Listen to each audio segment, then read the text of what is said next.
Thanks, guys. And we're going to talk about a recap of the NBA season so far. And I think the big talking point right now, and I know you're going to have fun talking about it, the Cleveland Cavaliers are undefeated as of right now.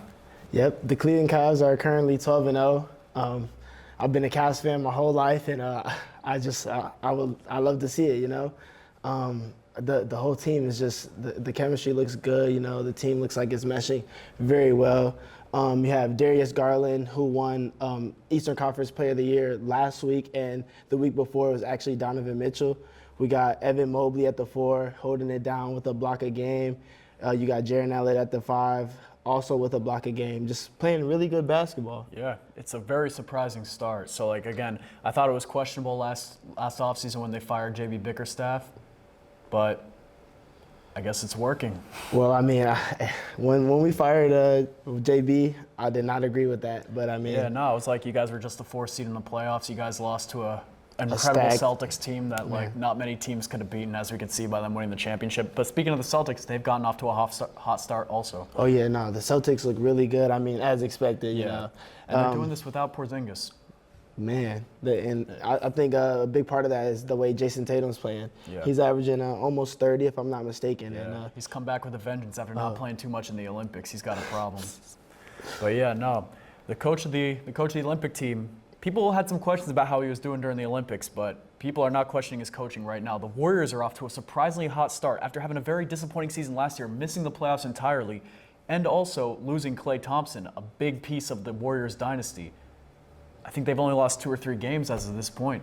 Yeah, I mean, when you have a great coach like Steve Kerr and, the best shooter of all time in Steph Curry. Yeah. I mean. And Curry even seems to not be playing as good as he usually does. I don't know, who's really been stepping up for them, but they just seem to really gel well. And I guess that's what Steve Kerr's always been good at, is getting a team to gel.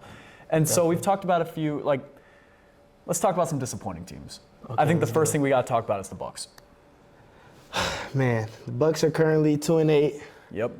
Giannis does not seem to be happy. Again, I honestly thought they'd more implode in the playoffs, not the regular season. I've always kind of seen Doc Rivers as a regular season coach. I feel like Doc's teams always do really well in the regular season, are between the 1 and the 3 seed in the playoffs, and then absolutely playoffs is a different story. They play horrible. You see it with the Sixers. You've seen it with the Clippers.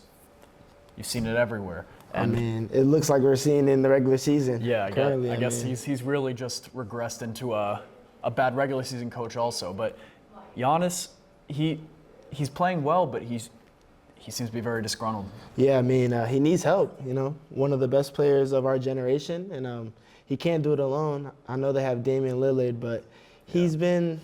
Yeah, he hasn't been that too good since he's gotten to the Bucks. Do you think Giannis could request a trade soon if these keep going as bad as they are? I want to say no, because I thought I'd see Giannis in a Bucks uniform, his whole career, but I wouldn't be surprised if he requests a trade. Yeah. 2 other big-time teams in the East have also been a little bit disappointing. The Sixers, I believe, have only won 2 games at this point. And you got a lot of controversy with Joel Embiid, has not played a game yet this season. Paul George was injured for the first few weeks. And Tyrese Maxey, I believe, has gotten a little bit banged up now. The Sixers, they're struggling right now. And it seemed that they were a really complete team. This seemed to be the best team of the process, and honestly the last chance of the process, signing Paul George. But they just haven't seemed to be getting wins lately. I mean, I don't know. I feel like the Sixers might be one of those cursed teams. Yeah. I mean, you got Paul George. Every time they come in with a complete roster, it just seems like everything falls apart. The problem is Embiid, he just can't stay healthy. Yeah, it's all injuries, especially with Embiid. It starts with Embiid. He's an MVP caliber player, and he needs to be there for his team if they want to win. Yeah, now I'm going to go on my tiny little rant. Knicks are 4-5 right now. Again, trade 5 first-round picks for Mikal Bridges, which I was a little bit worried about. I was happy we got Bridges, but 5 first-round picks is a lot. And then also the Cat trade, again, I've warmed up to it a little bit because Cat's actually been playing really well, and Jalen Brunson is.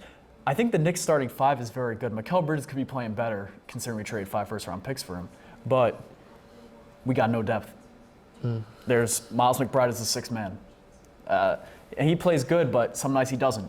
And then who else is on the bench? Tyler Kolek, Pacome Dadier, Jericho Sims. A bunch of very young, raw players are playing right now for the Knicks, and I think that's what's causing problems. I think if the Knicks make a trade soon in the season, then they could pull it together. But Tibbs teams usually start slow. Yeah, I mean, it's still early in the season. Yeah. They still have a fair shot at, making some noise this season. And now after basketball, we're going to take it to football with an NFL week recap with Stacey, Teddy, and Tommy.